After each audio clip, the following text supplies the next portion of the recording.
Que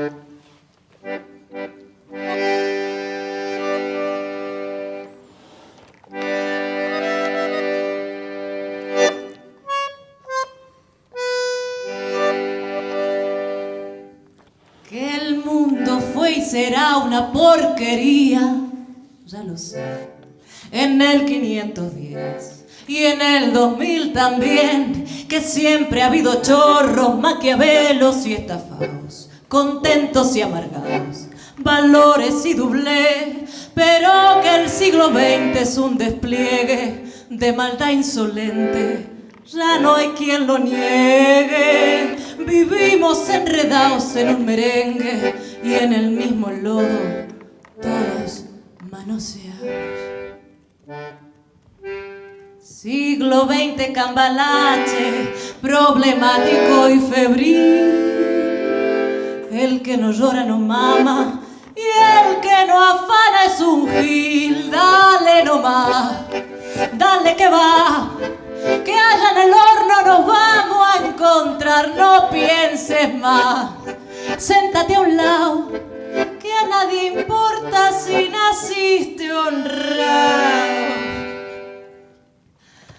Si es lo mismo el que labura noche y día como un buey, que el que vive de las minas, que el que mata, que el que cura, o está fuera de la ley. Lucía Trentini, Agustín Pardo, Cristian Di Candia, ex intendente de Montevideo, buenas noches, muchas gracias por aceptar la invitación. Un placer inmenso poder estar acá pisando las tablas de la Verdi. Para que le gusta el teatro, poder pisar las tablas de este lado es ya es una novedad. Una alegría es una inmensa, novedad. una novedad. Sí, he hecho talleres en algún momento, pero no me ha tocado pisar tablas. Bueno, usted es líder del sector Magnolia, fue intendente de Montevideo, llegó casi como una telenovela a la intendencia y después estuvo 18, 19 meses allí al frente de la intendencia. Dejó la estabilidad de un empleo público, porque no tenía, se presenta a la elección nacional, queda afeitado sin visita, sin nada. ¿Cómo es? Las vueltas de la política, yo primero tomé una decisión que entendía que tenía que ser era la única correcta en ese momento desde el punto de vista ético y desde el punto de vista político. Lógicamente, hoy quizás uno dice, dejaste un empleo de esos que a los uruguayos y a las uruguayas se le plantea en algún momento la seguridad para toda la vida, ¿no? Yo había entrado a la Junta Departamental por un concurso público, era a esta altura un grado 6 de 7, o sea, había tenido 4 concursos internos incluso, podría haber estado allí hasta jubilarme, pero no era algo que a mí me movía la sangre, no era algo que a mí me movilizaba. En realidad, toda la vida fui militante, milité en organizaciones sociales, milité en clubes de baby fútbol, estuve en sindicatos, y cuando se genera una situación por determinadas razones, telenovelescas o no, pero era una de las posibilidades que eso sucediera, de ser intendente de Montevideo, de poder estar a cargo de las políticas públicas que a la gente le pudiesen mejorar la vida de una manera u otra. Usted culminó con la gestión con un alto índice de popularidad, pero quedó a la intemperie. Sí, uno de los temores mayores que yo tenía era cómo la sociedad, cómo el sistema político, pero sobre todo la sociedad, iba a tomar el hecho de tener un intendente de 37 años en su momento. ¿Es difícil eso para la sociedad, para el Frente Amplio también? ¿Cómo es? Fue mucho más fácil con la gente, en la calle, que con el sistema político y con el Frente Amplio. Mucho más fácil. No le digo si es mujer. Muchísimo más difícil. Mucho más complejo. Siempre, lo digo desde el primer día, cuando entré como prosecretario incluso fue más difícil que como intendente. Si veía que otro laburaba 8, yo tenía que laburar 15.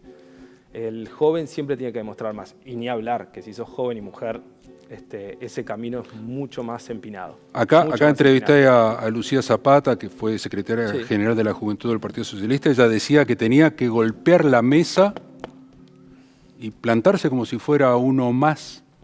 Un Carlitos, como le dicen, ¿no? Lo que pasa es que uno no tiene que entrar en el juego. ¿Pero eso es en la izquierda o es en todo el sistema político? Es la otredad la que te plantea el botijeo. Vos no tenés que entrar en ese juego.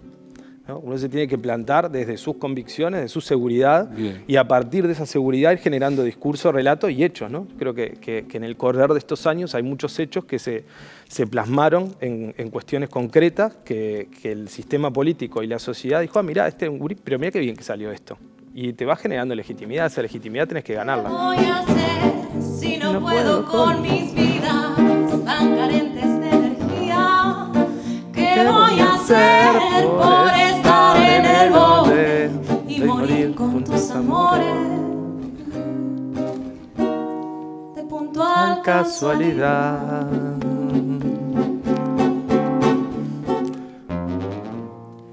Quiero creer haber sido sincero conmigo mismo. ¿Sí o no? Sí, sobre todo, ¿sabes qué? Siempre me han dicho que fui el intendente más puntual que había en la intendencia. Ahora que dijiste la puntualidad, llegaba antes incluso que los invitados, incluso en alguna que otra actividad. Comenzaba a las 10, yo estaba a 10 menos 5 pronto, a las 10 agarraba el micrófono. Eso es un respeto por su trabajo, pero el trabajo de los demás. Llegué también. a agarrar el micrófono antes de que llegaran los invitados. Bueno. Y arrancar. Bueno. Decía, porque si a las 10 empezaba tarde, ya a las 4 o 5 de la tarde tenía una acumulación importante.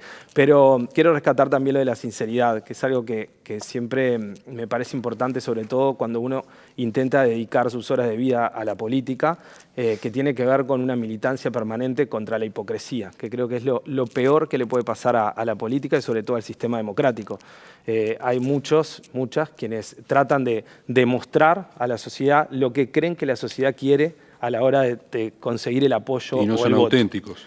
Y tiene un doble problema. Primero, uno no es feliz consigo mismo con lo que hace porque tiene que mantener una ficción o un rol permanente, pero por otro lado está engañando a la gente. Eso termina en el mediano y en el largo plazo jorobando bastante al sistema democrático. Dicandia, lo voy a invitar a sumergirse en el tema de los pecados capitales, porque esto es pecados capitalistas. Nos van quedando pocos, Me quedan imagino. apenas 2. Va a ser la característica que usted va a salir con un pecado acá y va a quedar el de la próxima invitada, que es Tatetí. Cristina Lustenberg. Pero bueno, ya dimos la pereza, la envidia, la soberbia, la avaricia, la ira. Entonces tengo la gula y la lujuria. Y acá yo tengo la responsabilidad de elegir uno de ellos. Y yo voy a elegir porque a mí me parece que le voy a dar este pecado. No voy a decir todavía. Tu suerte está echada, qué cagada, tenés el dedo Dedo en la llaga. Pisa fuerte, que yo de verte no tengo ganas, mejor no te despiertes mañana. Seguí de largo, yo igual me hago cargo de lo que sea, por si se pone fea, porosa la cosa. No seas babosa conmigo, que soy tu amigo, yo sigo vivo. Y como dijo Antonio, casi la quedo y no la hago ni de tos ni de pedo. Pero yo no soy culpable de cada cable pelado y de que el suelo haya estado mojado. Yo no soy culpable de cada cable pelado y de que el suelo haya estado mojado. No, no, no, no, no. Se te ve la cara, que se te cae la baba, te queda mal la pieza de metal en la cabeza. Ninguna queja, solo pido que cierren la reja. ¿Se conoce todas las canciones? Qué lindo el peyote, me encanta ¿Sí? el peyote, sí. Mirá. Además tengo un gran amigo, Mati Craxiun, que ha tocado muchas veces con el peyote y lo he ido a ver. Generacional, claro. Generacional. ¿Qué le provoca la lujuria, Dicandia? Porque la lujuria, esa definición es deseo por la actividad sexual exacerbada, si uno mira en el diccionario, pero, por ejemplo, ¿qué le provoca? Si eso es deseo, si es lo mismo, si es placer, si es pecado. ¿Usted es creyente? Yo no soy creyente, o sea no, soy ateo. Igual creo que los pecados capitales, tal como en algún momento se describieron, quizás por mi propio recorrido histórico de la Junta Departamental, incluso la Intendencia y y mi historia política, creo que fueron un manotazo ahogado normativo en su momento, ¿no? En un intento de generar civilización a partir de, sin utilizar el término de forma peyorativa, un Estado más bárbaro, o esto que se habla, que Benjamín Nahum, ¿no? de la historia de la ¿Pero qué tiene que ver la Junta Departamental? No, digo porque pienso mucho en términos normativos, a eso me refiero. Creo que tanto los mandamientos como los pecados capitales tienen un recorrido en ese sentido. Suéltese, estamos hablando de lujuria. Pero evidentemente la lujuria tiene un lado que es muy hedonista, por decirlo así, y que creo que hoy hay una militancia exacerbada y sana, diría, que necesaria sobre la libertad de los cuerpos y la necesidad del placer más allá de los mandatos normalizantes de mucho tiempo, ciertos mandatos morales, muchos de ellos de peso católico religioso, claro, que tanto tiempo nos tuvieron, pero también tenemos un riesgo que se está viendo, que por lo menos empiezan a aparecer relatos y conversaciones sobre el tema, que es sobre evitar cierta cosificación que tiene que ver con la lujuria, ¿no? Esto del consumo de cuerpo, como que estuviese consumiendo otro tipo en el mercado, digamos, de cosa. Pero en esto de la liberalidad también hay una cosificación también, ¿no? Entonces ahí la balanza es bastante compleja. Yo creo, si se puede decir así, en la lujuria, cuando la lujuria no es más que un desenfreno entre 2, 3 personas, entre quien fueran, de acuerdo a un marco acordado. Y creo que ahí, en ese sentido, no es un pecado, creo que es una cuestión de entendimiento y de disfrute pleno de personas que entienden el marco, claro. ¿No? El problema es cuando pasamos a autocosificarnos o a cosificar el cuerpo del otro y a pasar a consumir personas como quien consume ropa o consume un trago, ¿no? Porque ahí sí claro, y ahí empiezan los problemas. De Candia, durante esta gestión, 19 meses, 4 elecciones y una pandemia en el medio, ni más ni menos. Tuvo que remar con algunas cosas. Sí, en algún momento he dicho que ese sería un buen título si eso fuese una obra, ¿no? 4 elecciones y una pandemia. Cuando me preguntan cómo es haber sido intendente, le digo, bueno, en términos normales no lo sé. Porque capaz que ahora si tiene algo de tiempo, capaz que se puede poner a escribir una obra. Alguna cosa pensé de eso, ¿Ah, sí? alguna cosa he escrito sobre alguna anécdota que otra que ha quedado de todo este tiempo. Esperemos que se pueda ¿cómo es subir a un escenario donde los teatros estén abiertos, por ejemplo. Ojalá que sí. Fueron igual, volviendo al inicio de la pregunta, fue un periodo muy particular, con características complejas en ese sentido, desde el inicio, por no haber elegido el equipo, lo que es claro, lógico, el equipo ¿no? lo heredó. Yo tenía un gabinete que tengo muchísimo aprecio, que con la gran mayoría coincidía en sus planteos y en las políticas que elegía específicas para cada departamento, pero que en la gran mayoría tenían 10 o 15 años más que yo, ¿no? Eso al inicio era todo un movimiento ¿Eso extraño. pesó de alguna manera entonces? Y uno se daba cuenta que había un poco de, sos el intendente, o sea, lo que digas es palabra santa, como se dice, pero al principio, como todo, la legitimidad también te la ganas en los hechos, ¿no? Cuando tomás decisiones y esas decisiones después se respaldan en buenos resultados. ¿Había que golpear la mesa? Sí. Más de una vez, recuerdo una específicamente que dije, yo escucho, pero esto no es un parlamento. Un gabinete, esto no es un parlamento, esto es un ejecutivo. O sea, si todos están de acuerdo, pero yo no estoy de acuerdo en lo que están diciendo, el peso de la decisión la termina tomando uno. Y para bien o para mal, esa responsabilidad la tenés que asumir.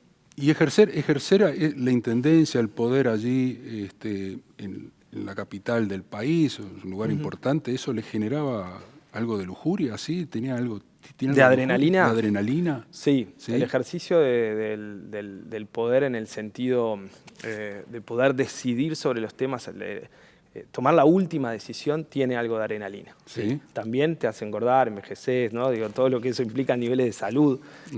Nunca había visitado la asociación médica y este último año fui 4 veces, ¿no? Dolor en el pecho, ansiedad, en fin. Bueno.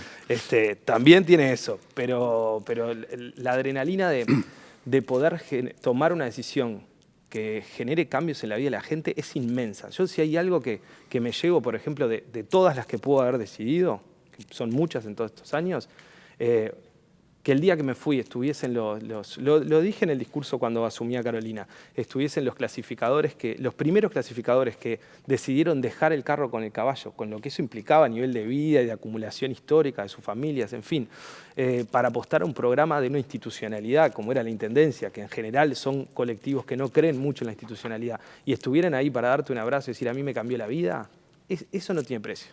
Están volviendo los carritos ahora. Sí, están volviendo hay unos los cuantos carritos. más.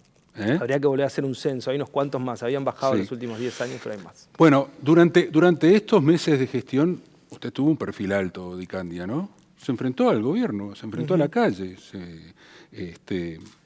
Por ejemplo, ante la opinión contraria de los científicos, habilitó la peatonal en 18 de julio.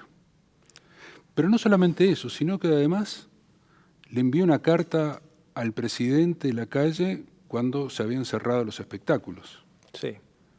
¿Qué lo llevó a esa posición así de enfrentamiento? No, en realidad no Necesitaba más allá del marcar- enfrentamiento, ¿no? Hay una cuestión que tiene que ver con defender la convicción personal y colectiva que teníamos en torno a una situación que todos los días estábamos aprendiendo. Eso claramente el gobierno nacional demostró que estaba aprendiendo, y el gobierno departamental también.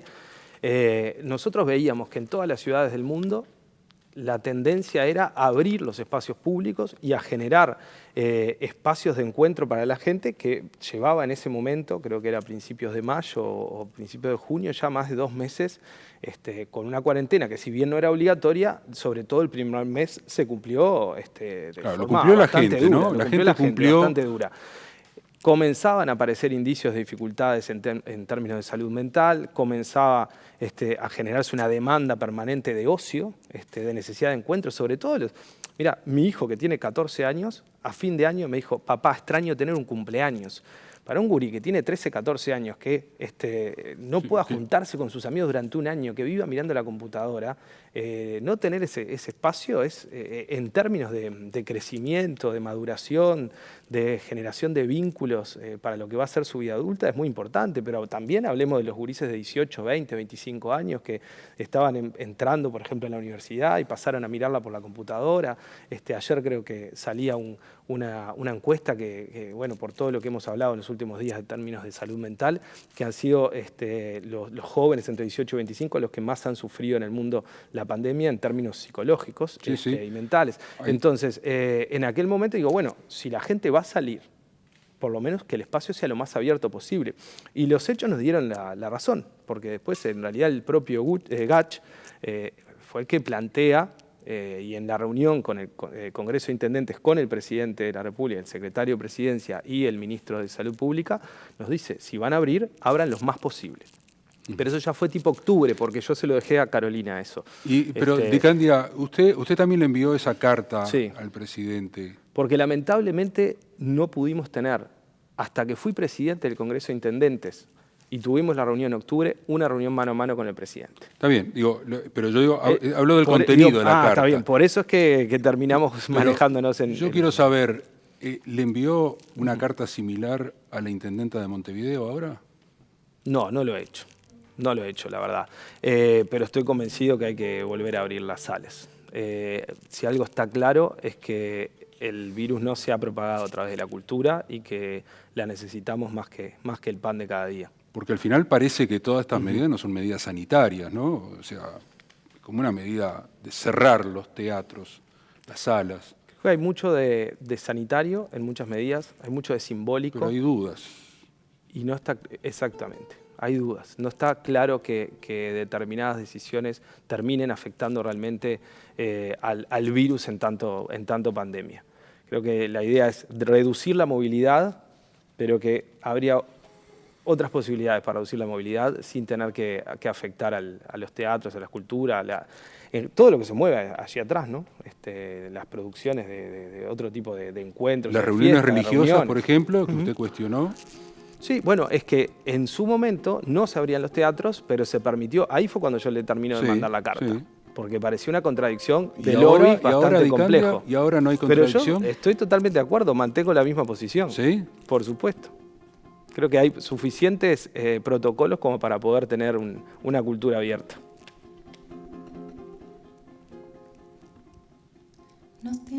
miedo porque no tenemos miedo. Nos tienen miedo porque no tenemos miedo. Nos tienen miedo porque no tenemos miedo, porque no tenemos miedo. Nos tienen miedo porque no tenemos miedo. Nos tienen miedo porque no tenemos miedo. Nos tienen miedo porque no tenemos miedo, porque no tenemos miedo. Están detrás, son el atrás. Vienen detrás, pegan atrás, están detrás de su armadura militar. Nos ven reír, nos ven luchar, nos ven amar, nos ven jugar, nos ven detrás de su armadura militar. Nos tienen miedo porque no tenemos miedo.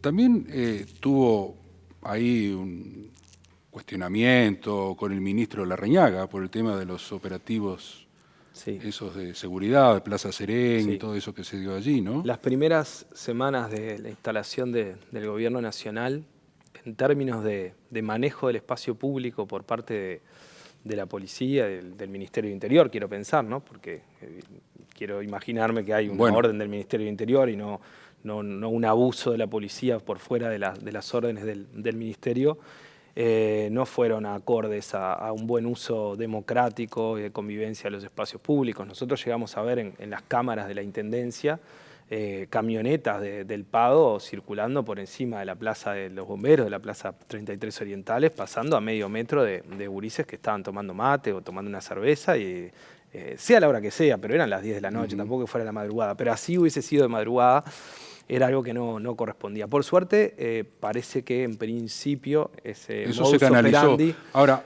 también hay otro disminuyó. tema que es cómo actúa la sociedad en su conjunto, vecinos que denuncian a vecinos, Sí. ahí se está dando ese fenómeno, ¿no? Sí, lo que pasa es que vivimos en una cultura del miedo. Si bien estamos cantando no tenemos miedo, Sí. y creo que hay un empoderamiento en ese sentido de lucha desde el amor, ¿no? Siempre dice que lo contrario del amor es el miedo y no el odio, ¿no?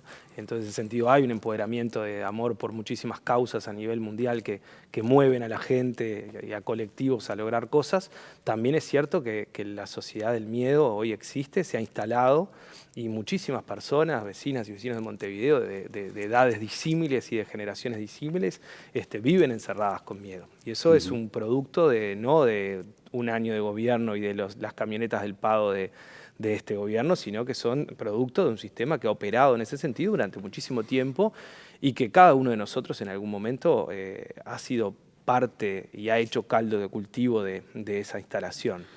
Y pelear contra eso es muy difícil. Y capaz que esto de la pandemia ha exacerbado eso también, ¿no? Totalmente. De alguna manera está alguna ocurriendo. teoría por allí siempre plantea, ¿no? Que Sí. fue parte de un intento de generar aún más. Yo quiero pensar que a nadie se ¿Es de los escapó el llamados virus. negacionistas así? O No, para nada. No llego a eso. Yo cuando la vacuna que haya me la voy a dar, no entro en ese nivel pero O sea, la vacuna se la va a dar. sí, me la voy a dar. Llama a darse la Sí, vacuna. me la voy a dar. O sea, me vienen vacunando desde que nací. Me vacuné con todas las BCG, todas las que hubo me las di, salvo la de la gripe el último año porque no llegué. O sea, no me voy a poner ahora con cosas raras. Y a una vez un brujito de Gurugú, que a toda la población embrujaba sin ton ni son.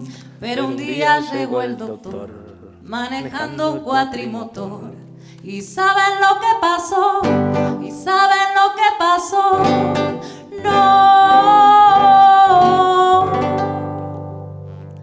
Todas las brujerías del brujito de Gurugú se curaron con la vacuna, luna, luna, luna. Se curaron.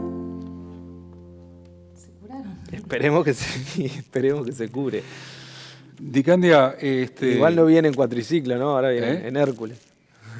Bueno, vienen en Hércules, sí. Ojalá vengan. Ojalá vengan, ¿no? Ojalá vengan. ¿Cómo vio el manejo ese de las vacunas? Bueno, que si sí, mi que llegada a la tenemos, si intendencia llegamos fue una tarde o no, telenovela, si mi llegada a la intendencia fue una telenovela, la de las vacunas vienen en dos, tres temporadas de serie tenemos ya, ¿no? Bueno. Ojalá que venga una temporada final y las vacunas lleguen para que la gente se pueda vacunar. Sí, está bien. Necesariamente. usted es de los que, porque veo que del gobierno, muchos actores sociales importantes del gobierno dicen, bueno, hay gente en el Frente Amplio que quiere que al gobierno le vaya mal. No, eso es ridículo pensar eso. Yo quiero que en términos de bienestar de la gente, a la gente le vaya bien. Lógicamente, si que le vaya bien al gobierno es que ciertas políticas en las que yo no creo y que quizás puedan traer hoy cierto bienestar mínimo, pero que en realidad acumulan hacia un sistema en el que no creo, bueno, claro, yo preferiría que no pudieran avanzar. Pero fue lo que votó la ¿no? gente también, ¿no? Bueno, por supuesto, está bien. Eso, la gente vota y hay que respetarlo y está bien. Ahora, si me dicen vamos a liberalizar y a desregularizar todo el mercado laboral, bueno, yo prefiero que no avance en ese sentido, si eso es que le vaya bien en las intenciones del gobierno.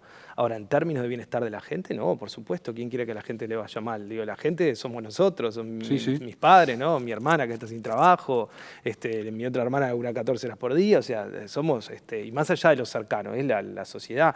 Acá hay una cuestión que tiene que ver con lo teórico, pero también sobre todo con la praxis. Uno puede allí está Merkel endeudándose más que cualquier otro país para darle de comer a las personas que viven hoy. Uno puede ser adorador de Dios o de Bakunin o de Marx o de Adam Smith, pero cuando llega el momento de la teoría a la práctica tiene que ver que las personas que hoy están coman, ¿no? Y pasen lo mejor posible. Y ahí está el arte de la política, de ver, bueno, desde la teoría, desde ese guión, ya que estamos acá de la teoría, hacia dónde intentamos ir, pero sin olvidarnos de lo que están hoy, ¿no? El Estado como escudo de los débiles, esa vieja frase acuñada por el vallismo, que de alguna manera la tomó el Frente Amplio. Bueno, acá, pero es que si algo se aprendió, creo, durante este año pasado, sobre todo este 2020, es que el Estado se necesita, y se necesita fuerte. En los países que le ha ido mejor, digamos, contra la pandemia, donde la sociedad se ha mantenido en mejores niveles de vida, es donde un Estado...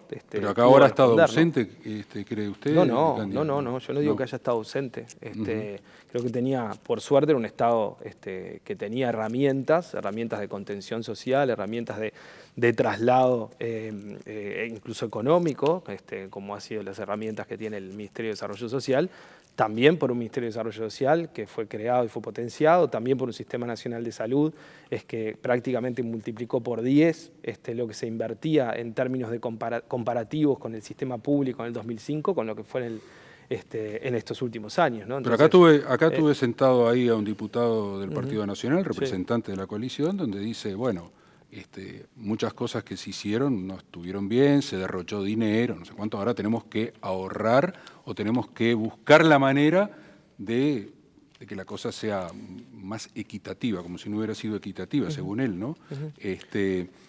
Pero volviendo al tema cómo es un poco de la situación que estamos. Usted dijo que tenía una hermana sin trabajo, hay mucha gente que está sin trabajo, hay una población que está en situación de emergencia.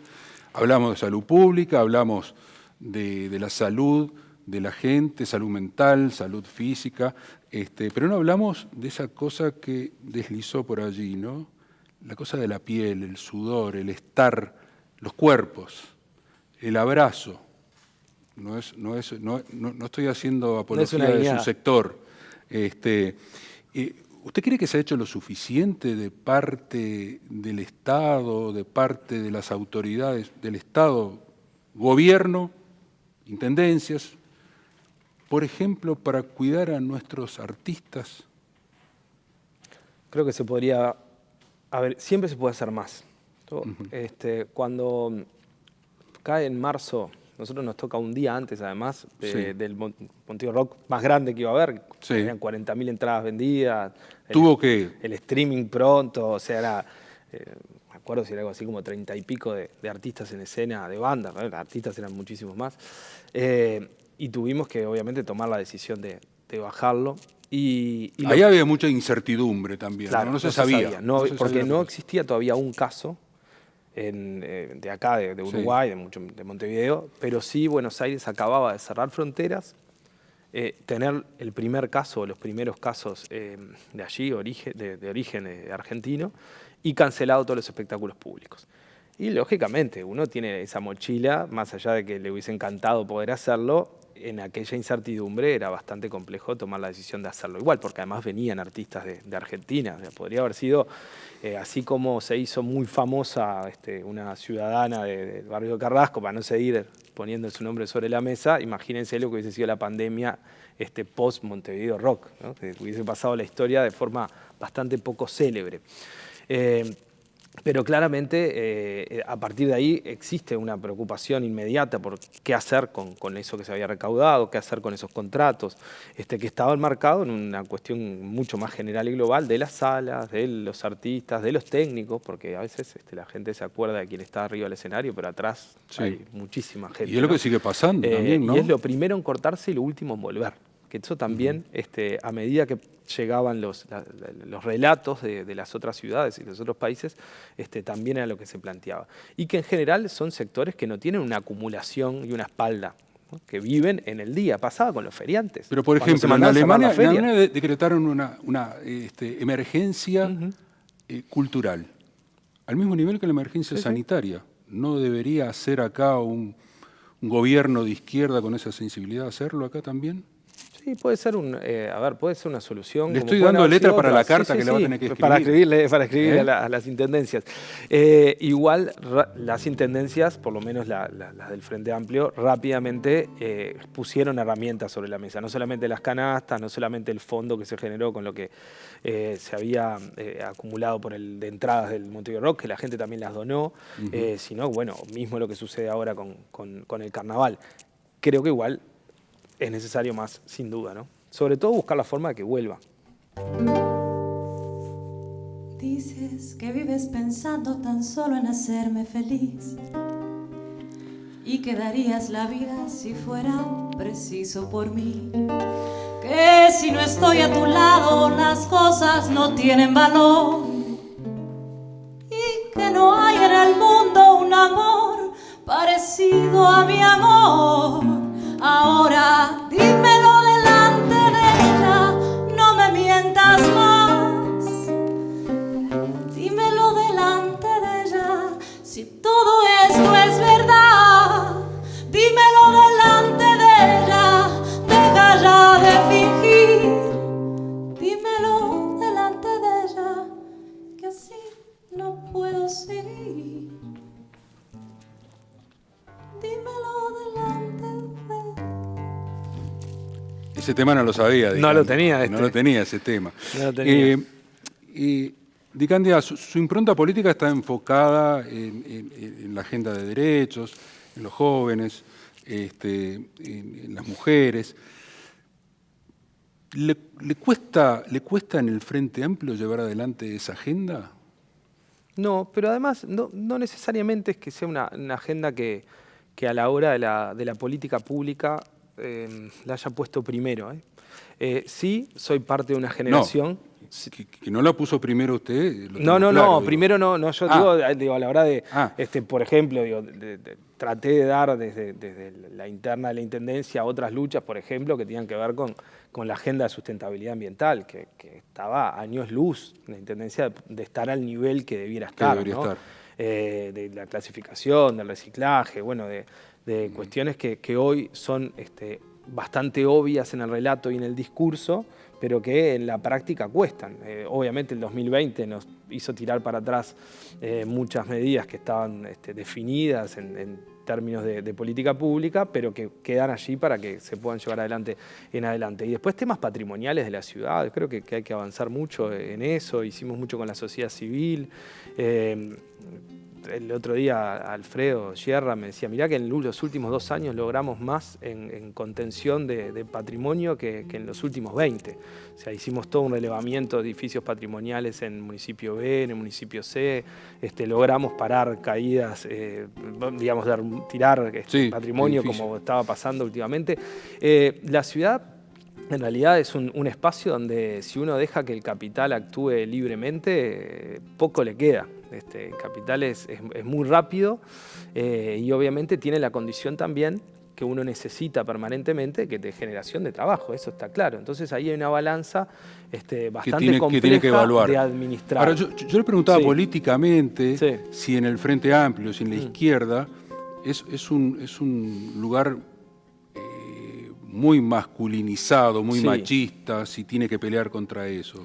Sí, lo es. Y más allá de masculinizado en términos no necesariamente de varón, mujer, No, de actitud. sino en términos de actitud. Cultural.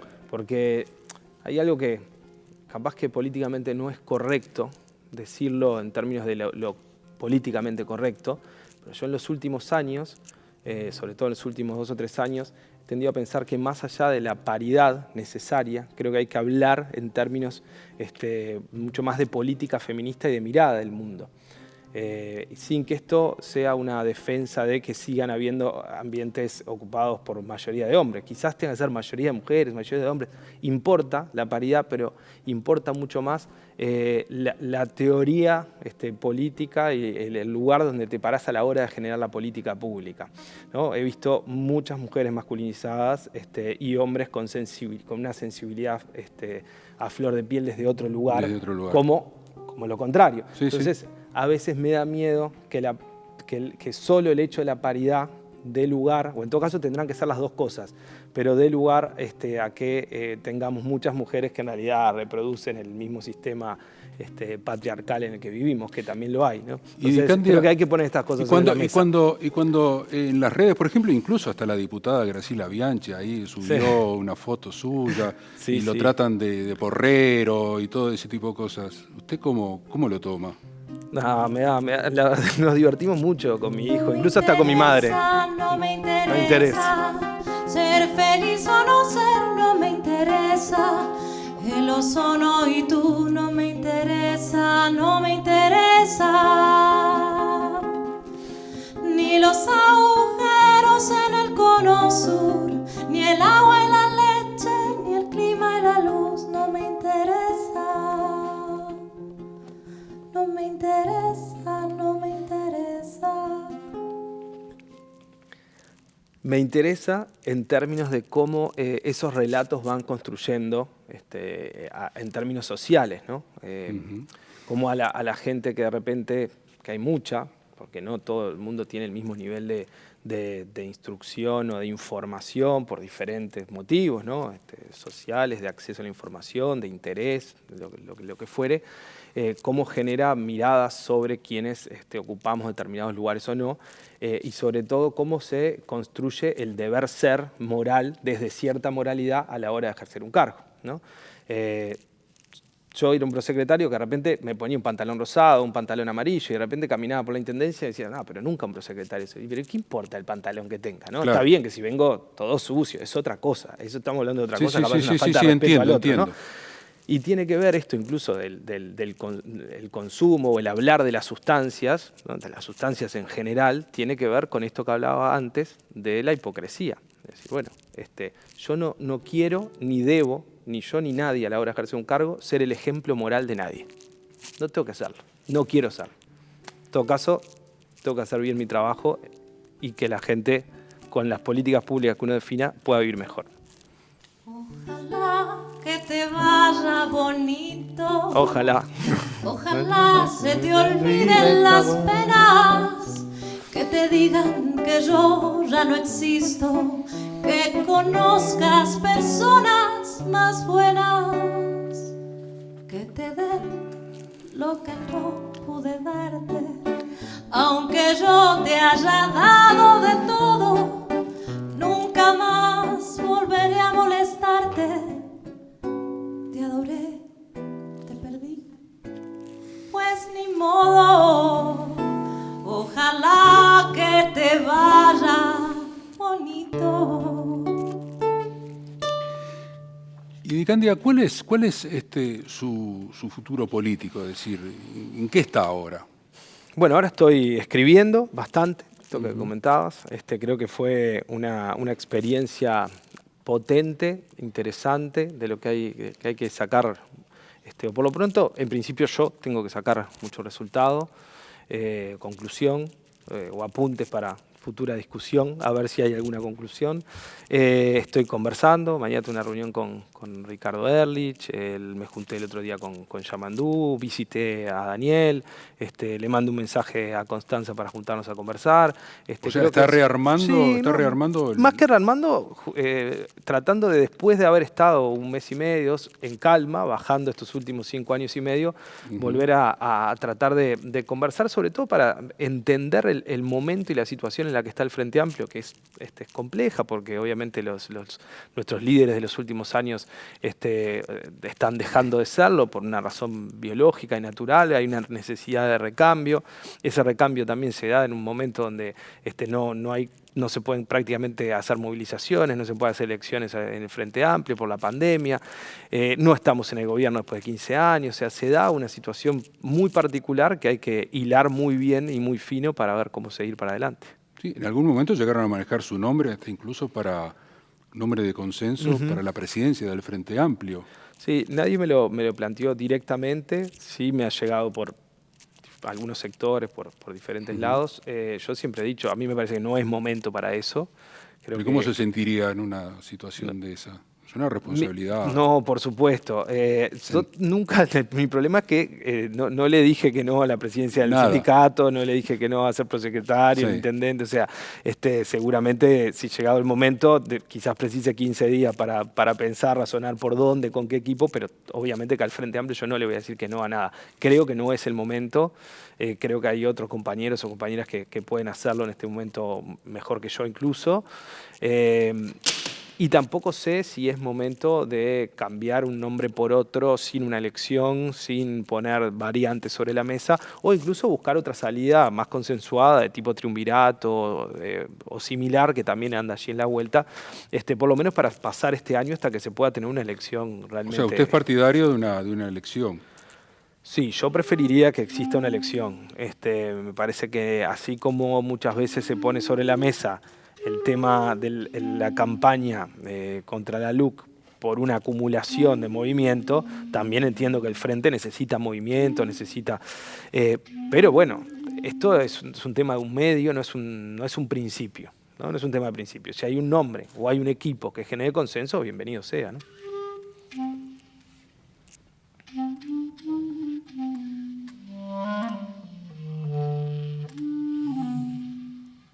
Igual que en un escenario, finges tu dolor barato. Tu drama no es necesario, ya conozco ese teatro. Fingiendo que bien te queda el papel, después de todo parece que esa es tu forma de ser. Yo confiaba ciegamente en la fiebre de tus besos. Mentiste serenamente y el telón cayó por eso. ¡Ay, teatro! Lo tuyo es puro teatro, falsedad bien ensayada, estudiado simulacro. Fue tu mejor actuación destrozar mi corazón, y hoy que me lloras de veras recuerdo tu simulacro. Perdona que no te crea, me parece que es teatro. Perdona que no te crea, lo tuyo es puro teatro.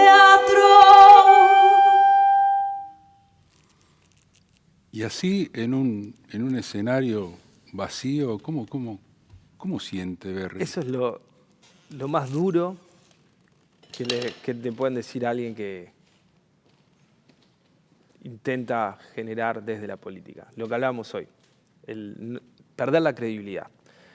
Por eso es tan importante, si bien siempre hay una parte de ficción en términos, lo que hablamos hoy, uno cree en cierta teoría, pero después está la realidad, está las posibilidades, lo que uno logra desde su poder, de los otros poderes que lo condicionan, lo que logra ser tangible. Hay algo ficcionado de alguna manera. Siempre uno tiene que hacer un esfuerzo inmenso para que por lo menos el accionar de uno, ya que está condicionado por tantas otredades, sea lo más parecido al ser de uno, ¿no? Para que no parezca la actuación política una actuación en teatro. ¿Alguna vez conocía esta canción? La había escuchado. ¿Alguna sí, vez le dio por cantarla, aunque sea en voz baja, cuando estaba en esas reuniones y escuchaba muchas voces ahí? No, pero sí, no cantarla Bueno, literalmente, pero sentir adentro sentirlo. que a uno le están haciendo teatro, sí, claro, sí. Si por algo me genera tanto rechazo el término y la hipocresía es porque también se ve, ¿no? Se ve. O las contradicciones que tenemos todos, ¿no? Porque cada uno de nosotros acá, de nosotras, tenemos contradicciones a la hora del decir y del hacer, de lo que uno quiere, pero cómo lo vive. Y es lógico que existan ruidos en ese sentido, porque uno lo que puede querer para el mañana, hoy está condicionado por otras cosas. Pero tiene que limitarlas lo más posible, en términos cuando son prácticamente pornográficas, esas contradicciones entre lo que uno dice y lo que uno hace, ¿no? Di Candia, usted me dijo que estaba tratando de juntarse, de todo eso. ¿Hay algo en su praxis política, en lo que haya hecho o de gestión, que se arrepienta, que no le haya gustado o que cambiaría? No, creo que en algunos casos, sobre todo al principio, quizás fui demasiado benevolente o que mirado con el diario del lunes. Dice, bueno, estos cambios los tendría que haber hecho antes. Estaba convencido que era por acá, pero como recién agarraba el cargo, dejé pasar unos meses más de los que debería haber hecho. Ese tipo de cosas, pero no tengo arrepentimientos en términos concretos de alguna decisión que dije, en esto la cagué. No, en eso por ahora capaz que después la vida me muestra algún otro, pero por lo menos en términos de gestión no. En términos de acción política partidaria sí he cometido errores y a veces por cuestiones de decisión personal, otras veces por cuestiones colectivas. ¿Qué tipo de errores? Y bueno, a ver, hay una cuestión que nosotros lo manejamos siempre. El Frente tiene un nivel de fragmentación inmensa. Si bien Magnolia fue uno de los pequeños grupos que apareció primero, pues nosotros arrancamos en el 2007, 2008, no había mucho grupito, en realidad habían pocos. Después aparece el IRE en el 2011, fueron apareciendo grupos en el otro quinquenio. Hoy la fragmentación es inmensa y nosotros hemos tenido cada quinquenio intentos de generar alianzas y construcciones más potentes que se parezca mucho más a una buena frazada, un buen acolchado y no a tanto retazo. Y hemos fallado, o sea, nos ha salido bien por poco tiempo. Creo que ahí hay que afinar mucho más. Ese fraccionamiento es por esas pequeñas parcelas de poder. Creo que en principio tiene que ver con algo mucho más material y más humano, que es tratar de sostener la militancia en un lugar de placer. Es muy difícil. Antes, hace de repente 15, 20, 25, ni hablar muchos más años atrás, estaba muy claro el enemigo común, estaba mucho más claro en términos de partido el peso ideológico de las decisiones colectivas. Creo que hoy la militancia por las causas está mucho más cercana, sobre todo a quienes son más jóvenes, y ahí yo no me pongo como joven, pues ya estoy cuarenteando, pero sí a los que tienen 20 y pocos años, que la militancia atrás de una ideología concreta y fuerte, y eso hace que se necesiten núcleos de militancia donde las personas vayan con placer y se sientan a gusto. Y entonces si uno las tiene militando, las tiene participando y haciendo cosas con otros, es mejor a no tenerlas. Entonces eso tiende a que se generen muchos grupitos donde, bueno, entre nosotros 20 estamos bien. Después sacamos 1000 votos, 500, 2000.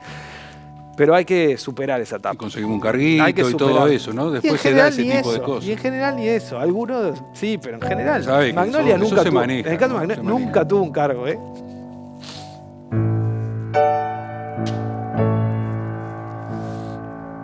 Tienes decidir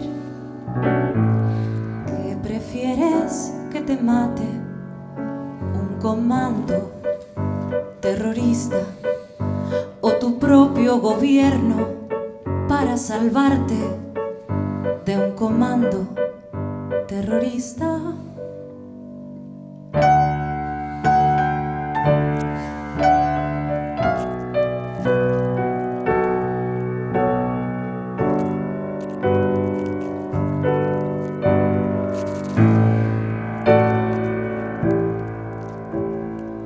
Tienes que decidir que prefieres que te mate la pobreza, la miseria, el tratado de libre comercio, la coartada contra el hambre.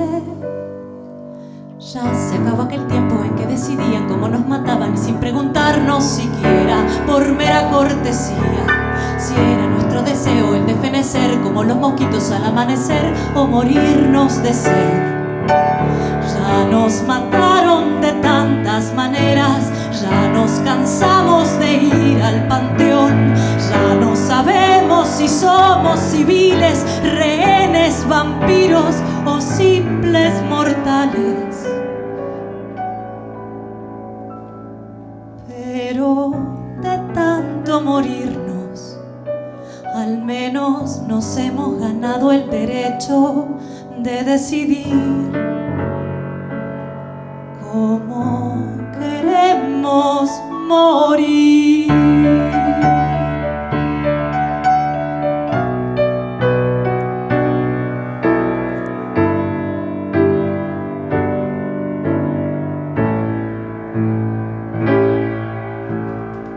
Tienes que decidir cómo prefieres morir, de hambre natural, de asco terminal, de pago de predial, ahorcada con tu chal, debiendo un dineral, cruzando de ilegal. Ya se acabó aquel tiempo en que decidían cómo nos mataban y sin preguntarnos siquiera por mera cortesía si era nuestro deseo el de fenecer como los mosquitos al amanecer o morirnos de sed. Ya nos mataron de tantas maneras, ya nos cansamos de ir al panteón, ya no sabemos si somos civiles, rehenes, vampiros, actores o simples mortales.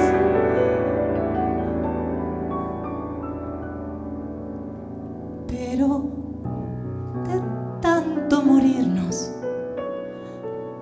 al menos nos hemos ganado el derecho de decidir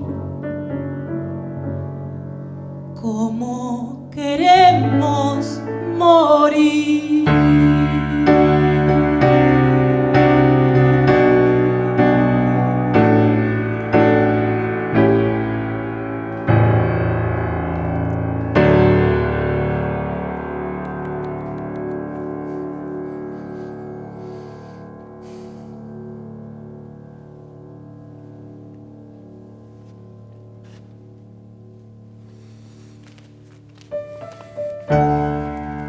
Muchas gracias. Gracias a ustedes.